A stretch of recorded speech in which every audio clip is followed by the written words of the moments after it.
Welcome back. We will now continue with the second part, that is the muscles of mastication and temporomandibular joint.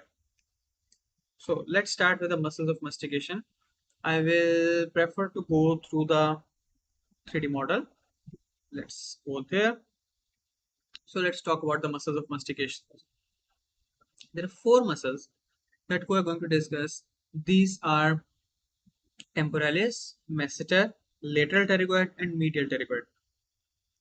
First, let's talk about the temporalis muscle. Temporalis muscle, it is originating from the fall of the temporal fossa.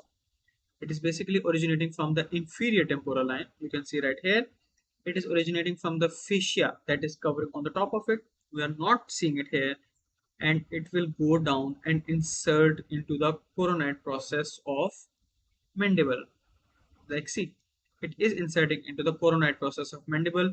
It is attaching on the tip, it is attaching to the coronoid fossa, and it is going back downwards into the anterior ramus down to the molar teeth.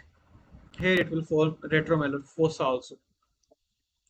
Let me go back. Yes, so this is temporalis muscle. As you may have already guessed by its location, its major role is to close the mouth. It is connected to the margin, it is connected to the mandible, and it will close the mouth. So it is very simple.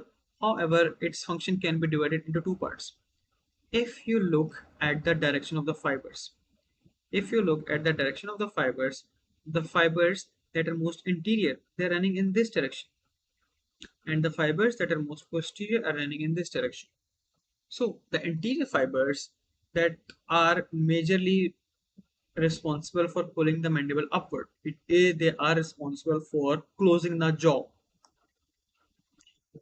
The other one, the back ones that are pulling it in the backward direction, these will be responsible for pulling the jaw backward.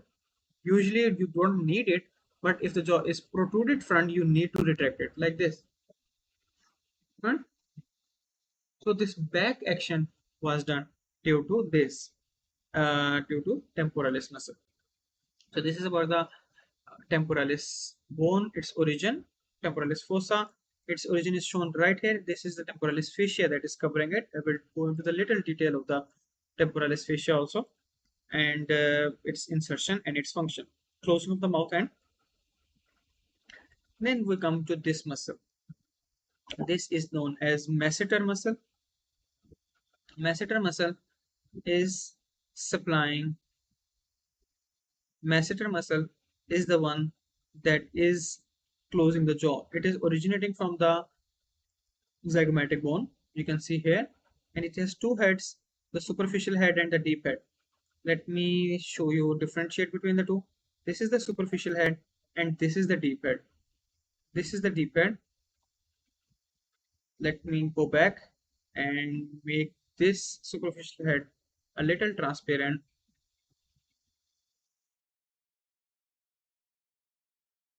So this is the deep head inserting into the, this is the deep head, and this is the superficial head, they're inserting into the mandible. And the point I want to make right here is the direction of the fibers. You can see the superficial head is going in this direction, and the deep head is going a little in this direction. So they are making a cross, and the major function is to close the jaw. That it should be the given. And if you have to remember one thing, that is that they are closing the middle, that are closing the mouth, that are closing the jaw. However, they're also responsible for, hmm, however, they're also responsible for moving the jaw anteriorly. You can see from this direction, the jaw can be moved a little anteriorly due to this action of fibers. Like the muscle are acting going it, so its horizontal component will pull the jaw forward. So these are the functions of the masseter muscles. These are the origin of the masseter muscle. These are on the lateral aspect.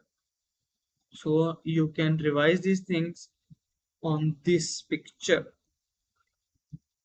In this picture, you can see the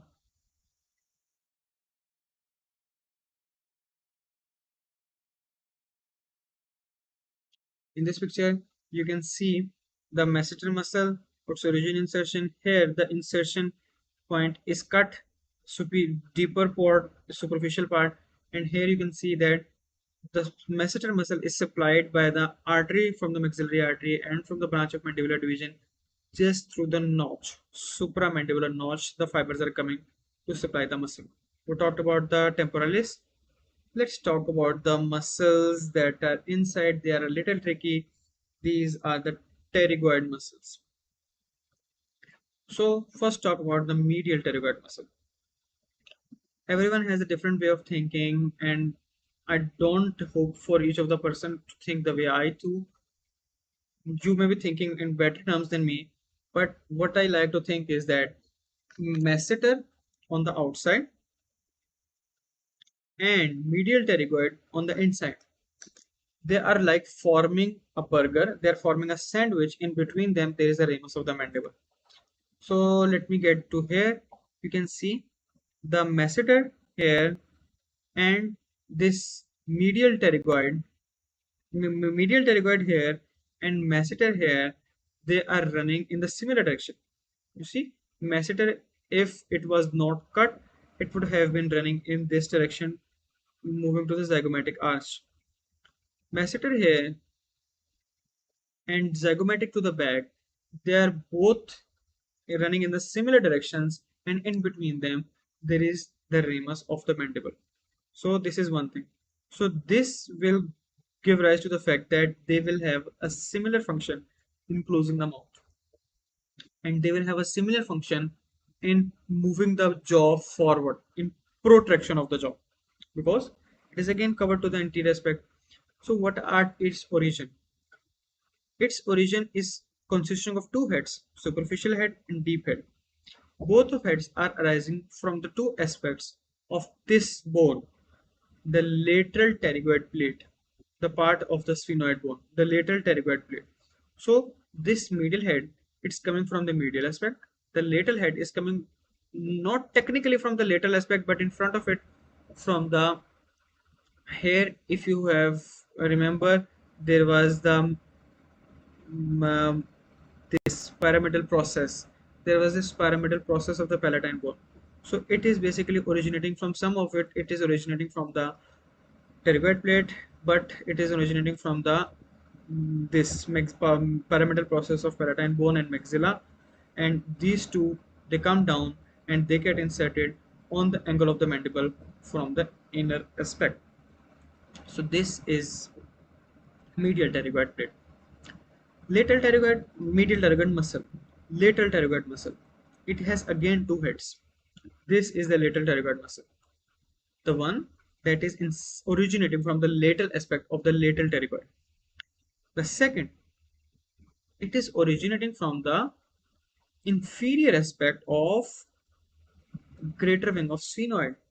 Here is the infratemporal crest we discussed in the osteology of the skull. This is the infratemporal crest. Here you will move to temporal fossa, and here you will move to infratemporal fossa. So actually we are talking about the muscles of the infratemporal fossa. So here it has two heads, the one originating from the inferior aspect of the sphenoid bone, of the greater wing of sphenoid, and the other one that is originating from the lateral aspect of lateral pterygoid plate. And where they are inserting? They are inserting back into this temporomandibular joint. Let me show this particular fact on the pictures. Let me summarize my things right there. So we have talked about temporalis muscle, its origin insertion, not repeating again. Here we talked about the in the 3D model we discussed the mm, pterygoid muscles. The medial pterygoid muscle, the superficial head and deep head, the lateral pterygoid muscle, the infratemporal, and the part that is rising from the lateral aspect of the lateral pterygoid plate.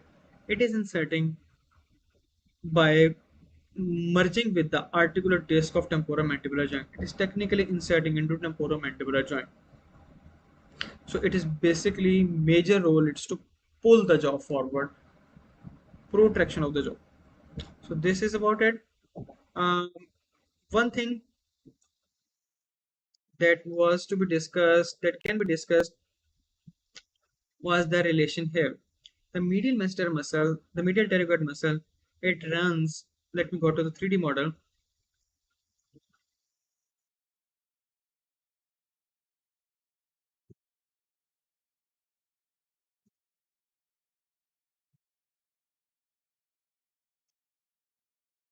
The medial pterygoid muscle, it runs lateral to the sphenomandibular ligament. This ligament will be discussed again when we talk about the temporomandibular joint. It is coming from the sphenoid, spine of sphenoid, just behind the foramen spinosa, and it is getting inserted into the mandible just above the lingula. Here is the lingula and mandibular foramen. The pterygoid muscles are medial to it, are deep to it. The lateral pterygoid muscle is coming lateral to it, and medial pterygoid muscle is going lateral to it. That will come in the little handy as we move along. So this is a summary slide. The table is taken from the Snell's anatomy by regions, and it's taken from Snell anatomy by regions. And here are the pictures from Gray's anatomy. You may pause the slide here. Oh, sorry for that. So this is a summary slide, and it is showing the origin insertion, and all of these are supplied by mandibular division of trigeminal nerve, and these they're showing the origin insertion and the nerve supply and the functions. You can pause the slide here and revise it for yourself. The table is from Snell's clinical anatomy, and this image is from the Gray's Atlas of Anatomy.